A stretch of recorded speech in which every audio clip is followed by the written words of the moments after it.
শেষে কিনা এই বাচ্চার মা একজন 8 পাস করা অশিক্ষিত গ্রামের ছেলেকে ভয় পেল। সত্যি যখন দেখেছিলাম না কালকের ওই ওর শর্ট ভিডিওটা, প্রমোশনাল যে ভিডিওটা দেখার পরই না জাস্ট হাসি পেয়েছিল। যে নাকি সিঙ্গেল মাদার হিসেবে নিজের ছেলেকে আনার জন্য এত কিছু করছে, এত কোর্ট কাচারি করছে, সেখানে সে সামান্য একটা ছবি ব্যবহার করাতে এতটা ভয় পাচ্ছে। তার মানে ভয় তো অবশ্যই পায়, তাই না? শুধুমাত্র ভিডিও টাইটেলে থাম্বনেলে দিলেই যে সে একদম অনেক কিছু করে ফেলেছে ভেতর ভেতরে, এটা যেমন প্রমাণ হয়ে যায় না, সেই রকম সে যে ভয় পাচ্ছে তার সব থেকে বড় প্রমাণ হচ্ছে যে ছবিটাকে প্রথমে সে এমনিভাবে ব্যবহার করার পরেও কেউ হয়তো তাকে কিছু সুবুদ্ধি দিয়েছিল যে কিছু একটা হতে পারে, যেই কারণে সে ভিডিওটাকে আবারও কিন্তু নতুন করে সেই জায়গাটা, মানে সেই যে হলদি লুকের ছবিটা ব্লার করে কিছুটা অংশ তারপর কিন্তু আমাদের সামনে আবারও পাবলিক করা হয়। তো এখান থেকেই বোঝা যায় বন্ধুরা যে 8 পাস করা ছেলেটা এইচএস পাস করা মেয়েটাকেও কিন্তু হার মানাতে পারে। কি দিয়ে? সত্য দিয়ে। কারণ এই এইচএস পাস করা মেয়েটা সর্বসময় কিন্তু মিথ্যা দিয়ে তার প্রতিটা ভিডিওকে আমাদের সামনে জাস্ট একের পর এক কিন্তু শেয়ার করে যাচ্ছে বন্ধুরা। তো হ্যালো গাইস বন্ধুরা, তোমরা কেমন আছো? আশা করছি খুব ভালো আছো, আমিও খুব ভালো আছি।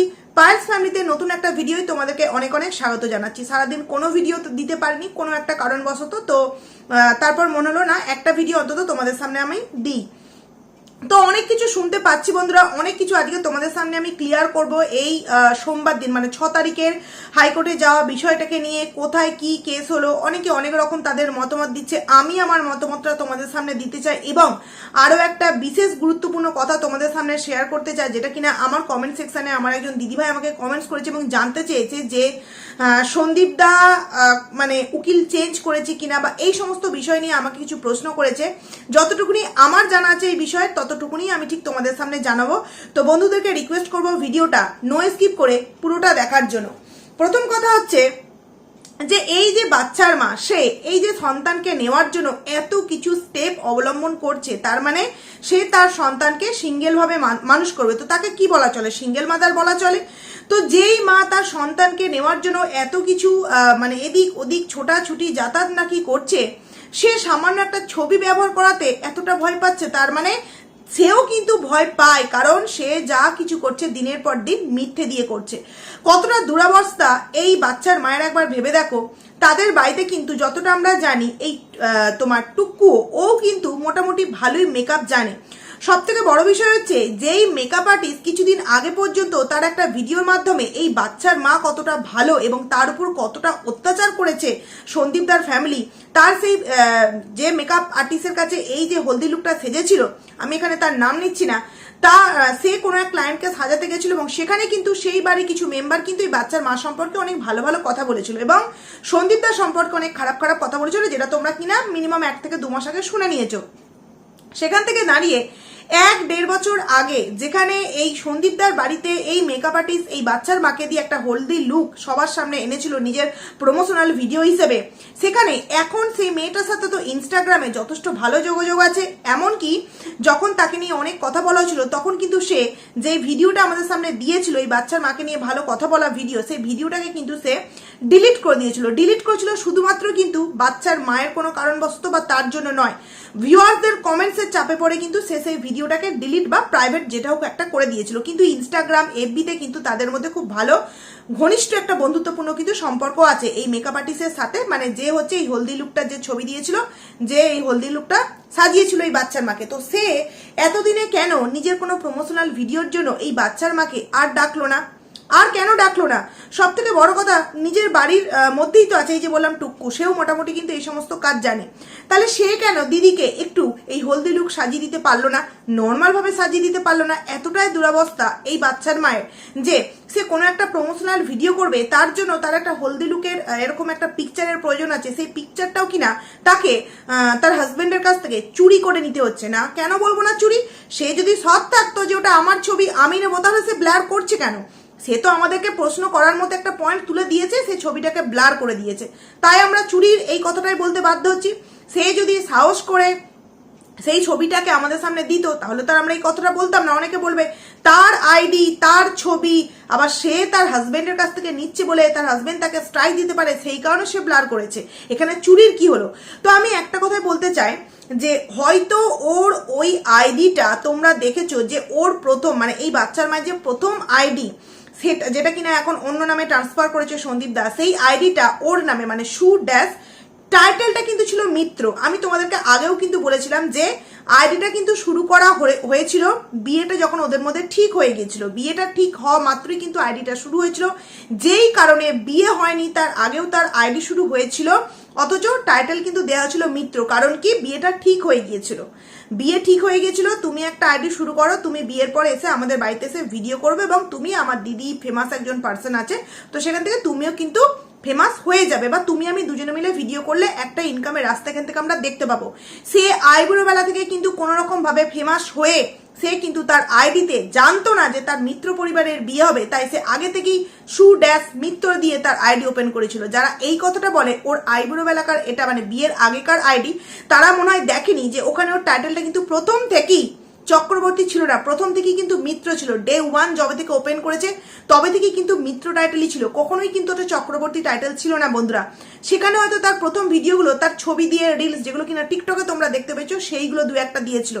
তারপর যদি বিয়ের পর বিয়ের মানে সন্দীপ দাদের বাড়ি সমস্ত কিছু কিন্তু এক এক করে আপলোড করা হয়, তো সেখান থেকে দাঁড়িয়ে ওটা ওর আইডি কি করে হলো, নাম দিয়ে ওর আইডি শুরু করা মানে কি ওর আইডি হয়ে গেল? সেখানে সন্দীপ দার সমস্ত কিছু দেখিয়ে যে উন্নতির শিখরে উঠলো, সে কিনা শুধুমাত্র নিজের নামে আইডিটা খুলেছিল বলে নিজের নাম আইডিটা নিজের হয়ে গেল, কি অবাস্তব, তাই না? তো যাই হোক, সেখান থেকে দাঁড়িয়ে তার এই যে মেকআপ আর্টিস্টের সাথে এত ঘনিষ্ঠ বন্ধুত্বপূর্ণ একটা সম্পর্ক আছে, তাকে দিয়ে কেন সে একটা হলদি লুক ক্রিয়েট করাতে পারলো না বন্ধুরা? কেন সে মানে নিচ্ছে, জানে যে এতে আমার কোনো কিছু ক্ষতি হতে পারে, তারপরেও সে সেই জিনিসটা নিচ্ছে এবং সেটাকে আবার ব্লারও করে দিচ্ছে। তো সেখানে ও আমাদের রাস্তা বা প্রশ্ন করার মতো পথ দেখিয়ে দিচ্ছে যে হ্যাঁ তোমরা আমাকে প্রশ্ন করো বা আমাকে নিয়ে কন্ট্রোভার্সি করো, তাই আমি ব্লার করে দিচ্ছি। নাহলে কিন্তু মন করি অন্য কোনো কারোর হলদি লুকের ছবি বা অন্য কোনো মানুষের ছবি বা ওর ফোনে আছে ওর কোনো বিয়ের ছবি, এরকম কিন্তু দিলেই দিতে পারতো বন্ধুরা। ও না দিয়ে কিন্তু ওই সন্দীপদের কাছে যে ছবিটা আছে সেই ছবিটা দিল, তার মানে ও কিন্তু কন্ট্রোভার্সি চাইছে।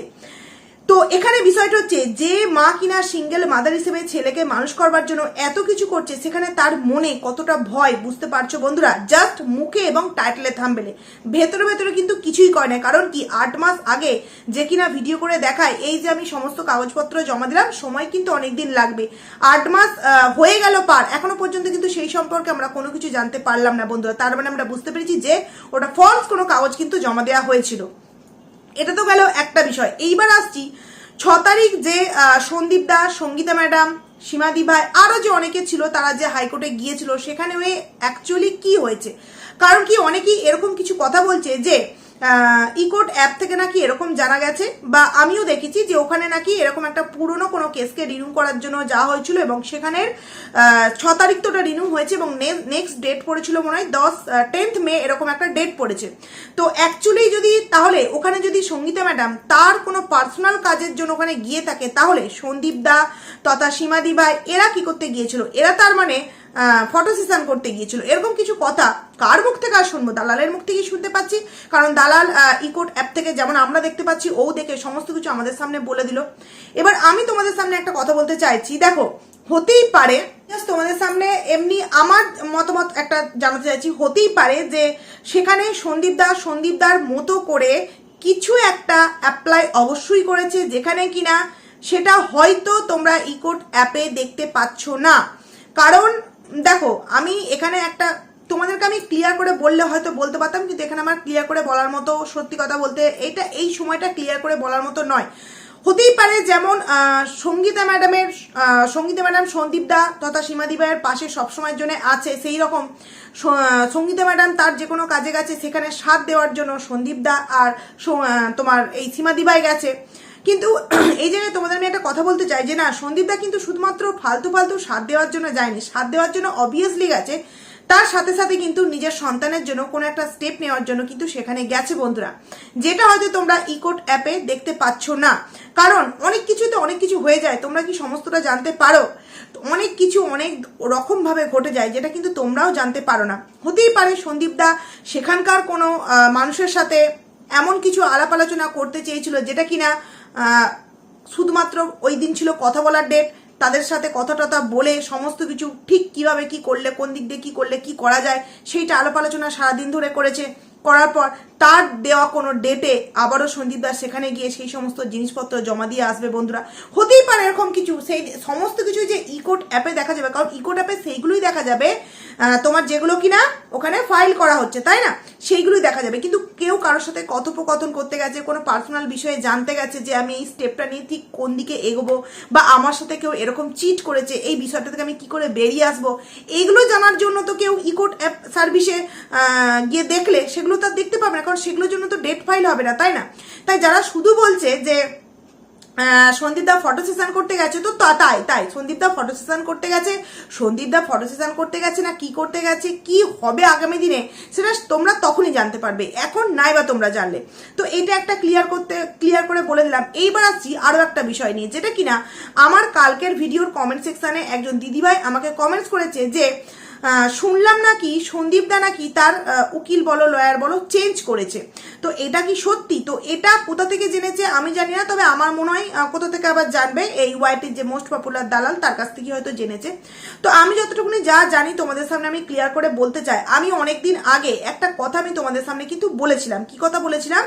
যখন এই দালাল একটা কল রেকর্ডিং তোমাদের সামনে শুনিয়েছিল, মিনিমাম 1 মাস হতে চলো সেই ঘটনা, যে সেই কল রেকর্ডিংটাই শোনা যাচ্ছে যে আমার উকিল আমাকে একদম মানে যাতা করে দিয়েছে, আমাকে চিট করেছে আমার সাথে, এরকম কিছু একটা কথা সন্দীপদা সেই ভয়েস কলটার মধ্যে বলছিল, এবং সেই কল রেকর্ডিংটা দালাল কিন্তু আমাদের শুনিয়েছিল। তখন কিন্তু অনেকেই আমার কমেন্ট সেকশনে এসে তথা নানান রকম ভিডিওতে কিন্তু ডাইরেক্ট অরিন্দম দার দিকে একটা আঙুল তুলেছিল, কারণ অরিন্দম দা তো আর লয়ার বা উকিল না, কিন্তু তিনি সন্দীপ দার এই বিষয়টাতে সবসময় জন্য পাশে ছিল। তো সেখান থেকে আমাকে অনেকে কমেন্টস করেছে, আমাকে ইনস্টাগ্রাম এফবিতে অনেকে এই নিয়ে আমাকে কমেন্টসও করেছে যে তাহলে কি অরিন্দম দাই চিট করলে। তো এখানে আমি যতটুকুনি জানি তোমাদের সাথে ঠিক ততটুকুনি ক্লিয়ার করব। আমি কিন্তু তখন বলেছিলাম যে না, তোমরা না জেনে বুঝে কোনো ভালো মানুষের নামে এরকম দোষ দিও না। দেখো, হতেই পারে যে তোমরা তো এটা তো জানো যে হাইকোর্ট বলো বা হাইকোর্টের থেকে ওপরে যদি সুপ্রিম কোর্ট, এই সমস্ত কোর্টে হাইকোর্ট সুপ্রিম কোর্ট তোমরা যদি যাও, এর যে লয়ার বা উকিল ধরবে তার খরচাটাও কিন্তু সেরকমই লাগবে, তাই না।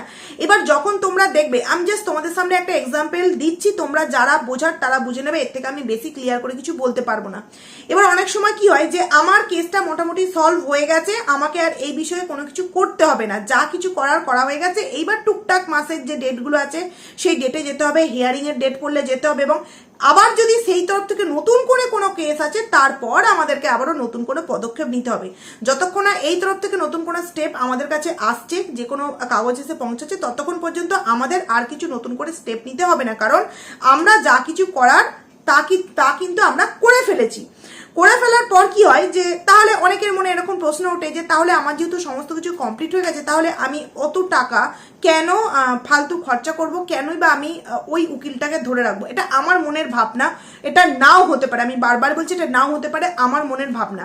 তো সেখান থেকে সে হয়তো ভেবেছিল যে এই তো এত টাকা তো ঘর বাড়ি করতে বেরিয়ে যাচ্ছে বা কেসের পেছনে অনেক টাকা যাচ্ছে, তো ঠিক আছে, যেহেতু সমস্ত কিছু সেট হয়ে গেছে তো থাক, সেট হয়ে গেছে মানে সমস্ত কিছু মানে যে সমস্ত কাজ এই সমস্ত আইনি মোটামুটি একটা জায়গায় দাঁড়িয়ে গেছে, তো এখন এই কিছুদিনের জন্য উকিল চেঞ্জ করে একটা নর্মাল উকিলকে আমি ধরি, তো সেখানে মোটামুটি কাজটা যে টুকটাকভাবে এগোচ্ছে এগোক। তো সেখানে গিয়ে হয়তো হতে পারে সেই সেকেন্ড যে উকিল মানে প্রথম উকিল চেঞ্জ করে যে সেকেন্ড উকিল ধরেছিল, আমি তারপরেও কিছু একটা কথা তোমাদের সামনে বলেছিলাম যে তার উকিলের সাথে মানে সন্দীপ দার তরফের যে দ্বিতীয় উকিল, সেই উকিলের সাথে কিন্তু এই বাচ্চার মায়ের যে উকিল ছিল তার কোনো একটা কানেকশন হয়ে গেছিল বন্ধুরা। কারণ কি দেখবে আমাদের দুটো দল যখন হয়, এই পক্ষের মানুষ কি চাইবে যে আমি আমার ক্লায়েন্টকে জেতাবো, আর এই পক্ষের মানুষ চাইবে আমি আমার ক্লায়েন্টকে জেতাবো, এটাই তো চাইবে। কিন্তু ব্যাপারগুলো বুঝতে হবে, যখন দেখবে যে এই পক্ষের ক্লায়েন্ট এমন কিছু তার মানুষকে বলছে, ধরো সন্দীপদার যে ও আইনজীবী আছে সে এমন কিছু বলছে যে তুমি এটা কিন্তু করো না, এটা করলে কিন্তু ওরা তোমাকে একদম এই কেসটা দেবে, তুমি এই কেস থেকে বেরোতেই পারবে না, কোনো মতেই বেরোতে পারবে না, মানে তাকে সেই বিষয়টা থেকে বের করে নিয়ে আসার পরিবর্তে তাকে ভয় দেখাচ্ছে যে তুমি কিন্তু পাল্টা এটা কিছু করো না, ওরা করছে করতে দাও, তাতে তুমি রাজি হয়ে যাও, তুমি পাল্টা কিছু করতে যাও না, পাল্টা কিছু করলে তোমাকে হয়তো এরকম কিছু একটা কেসে এমনভাবে সাজিয়ে দেবে যেখান থেকে তুমি সারা জীবন বেরোতে পারবে না। কিন্তু কেন নিজের উকিল এরকম কথা কেন বলবে, এটা তো একটা ভাবার বিষয় আছে না। তো সেই রকমই হয়তো কিছু একটা ঘটনা ঘটেছিল যেই কারণে হয়তো সন্দীপ দা এটা বুঝতে পেরেছিল যে এই উকিলের সাথে এই বাচ্চার মায়ের উকিলের কোনো একটা সেট আপ কানেকশন কিন্তু হয়ে গেছিল বা কথোপকথন লিক হচ্ছিল। এই যে কথোপকথন লিক হওয়া, হ্যান ত্যান, এই যে অনেক কথা আমরা নানান ভিডিওর মাধ্যমে বলি, হয়তো হতে পারে এই তরফের উকিল কথাবার্তার জেরে ওই তরফের উকিলকে আগাম জানিয়ে দিচ্ছে। কারণ এই সেকেন্ড যে উকিলটা হয়তো ছিল, এটা সব আশেপাশে বসিরহাট টসিরহাটের এইসব আশেপাশের হয়তো উকিল ছিল, যেই কারণেই হয়তো কথাগুলো এত ইজিলি ভাবে জানা যাচ্ছিল। আমি সম্পূর্ণ আমার একটা ভাবনা বলছি বন্ধুরা। তো সেখান থেকে দাঁড়িয়ে হয়তো সেই উকিলটা তাকে চিট করেছে, সেই কথাটা হয়তো সেই মানে যে শুনছিলাম এই কন্যা নামক জিন্স প্যান্ট বালিকে বলেছে, সে হয়তো সেই কল রেকর্ডটা এই দালালকে পাঠিয়েছিল এবং দালাল সেই কল রেকর্ডটা আমাদের সামনে শুনিয়েছিল, যেখানে কিনা বিনা দোষে অরিন্দম দা এবং তার যে আইনজীবী ছিলেন তাকে বিনা দোষে দোষারোপ করা হচ্ছিল বন্ধুরা। তো এটা তো ঠিক নয় না, যে দোষ করলই না তাকে নিয়ে বাজে মন্দ। কারণ সন্দীপদার উকিলের নাম বা আরো যে সমস্ত কিছু অনেকেই জানে, ইকোর্ট অ্যাপ সার্ভিসে তারা দেখেছে, সেখান থেকে ফালতু ফালতু সেই মানুষটাকে নিয়ে, বা আমাকে কালকে একজন প্রশ্ন করেছে অরিন্দম দা সম্পর্কে, অনেকেই প্রশ্ন করেছে।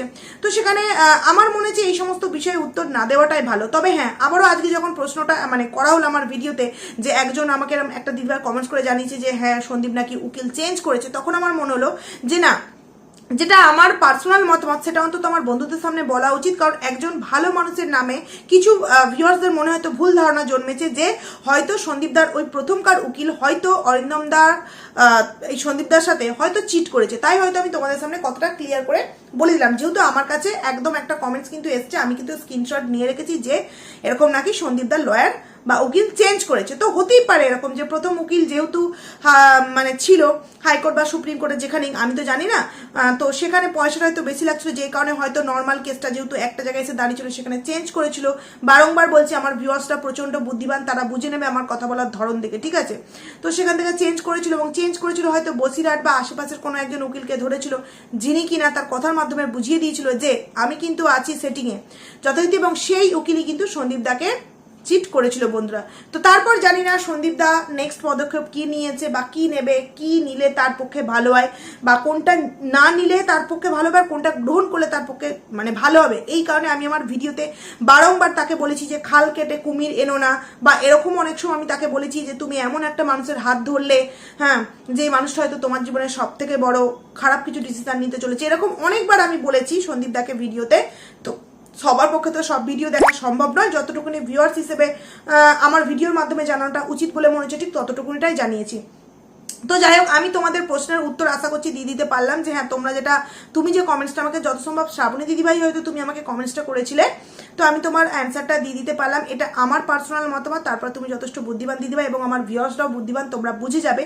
কিন্তু বিষয় হলো এই যে বাচ্চার মায়ের আজকের ভিডিও না দেওয়ার কারণ কি বন্ধুরা? কারণ কালকে আমি তোমাদের সামনে বলেছিলাম যে ও যে দুটো ভিডিও দিয়েছে, কালকে যে ভিডিওটা দিয়েছে ইনস্ট্যান্ট, কালকের বেলার যে ভিডিওটা দিল নেক্সট মর্নিং এর, পুরো তো কালকের সকালের র ভিডিওটা আমাদের সামনে দিয়ে দিল, তাহলে আজকে আমাদের সামনে কি ভিডিও দেবে? আবারও কিন্তু আজকের দিনটা গ্যাপ দিল, কালকে যে ভিডিও পাবে দেখবে কালকে রাত থেকে ভিডিও শুট করবে, আজকে সারাদিনের ভিডিও করে কালকে তোমাদের সামনে কিন্তু আবার দেখবে পাবলিক করেছে। তাহলে এই যে মাঝের অংশগুলো, আগে তো শুনতাম নেট প্রবলেমের জন্য ভিডিও দিতে পারছে না, কিন্তু এখন কি অবাস্তব একটা বিষয়, বাড়িতে নেট আছে, সমস্ত কিছু আছে, অথচ মেয়েটা ভিডিও দিয়ে উঠতে পারছে না। এখনো পর্যন্ত কিন্তু তার জীবনে সন্তানের কোনো চাপ আসেনি। যখন একটা সন্তান তার কাছে যাবে, তার লেখা পড়া, খাওয়ানো দাওয়ানো, ঘুরতে যাওয়া, সমস্ত কিছু যখন A to Z তার কাঁধে চাপবে, তখন সে কিভাবে ভিডিও দেবে? তাহলে যেই মেয়েটা অনিশ্চয়তার মধ্যে ভুগছে যে সে ভিডিও দিতে পারবে না, আর যেটা তার একটা মানে মেন প্ল্যাটফর্ম টাকা ইনকামের, সে যখন টাকা ইনকামই করতে পারবে না, তাহলে কি ভরসায়, কোন ভরসায় এই মায়ের কাছে তার সন্তানকে পাঠানো হবে বন্ধুরা? কারণ এই তো দুদিন অন্তর ভিডিওই দেয় না, তাহলে কোন ভরসায় সন্তানকে তার মায়ের কাছে পাঠাবে? যারা এই কথাগুলো বলো তারা একটু ভেবে বলো যে কোন ভরসায় পাঠাবে? ওই দিদা দাদুর ভরসায়, যেই দিদা দাদু কিনা একবারেও 9 মাসে নিজের নাতির নামটা মুখে আনলো না, মেয়েকে সাজিয়ে গুছিয়ে পাঠিয়ে বাবা ট্রেনে তুলে দিয়ে আসছে, সেই দিদা দাদুর কাছে এই নাতিকে পাঠাবে? একবার ভেবে দেখো তোমরা যে কমেন্টসগুলো করো, কি কমেন্টস করো। তো যাই হোক, অনেক কথাই তোমাদের সামনে বললাম, ভিডিওটা ছোটোর মধ্যেই দিচ্ছি, বেশি বড় ভিডিও করছি না। তো চলো ভিডিওটা আমি এখানেই এন্ড করছি, খুব তাড়াতাড়ি তোমাদের সামনে নতুন একটা ভিডিওতে দেখা করবো, ততক্ষণে তোমরা কিন্তু খুব ভালো থাকো। চলো টাটা।